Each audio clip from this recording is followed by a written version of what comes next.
নিচের দিকে আনবেন, যখন নিচে আনবে ওরকম। হুম, অস্থির হয়েছে চুলটা।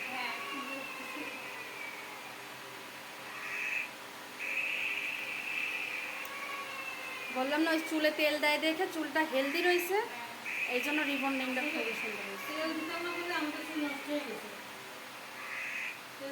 তেল দেওয়া ভালো, চুলে তেল দিলে চুলটা হেলদি হয়।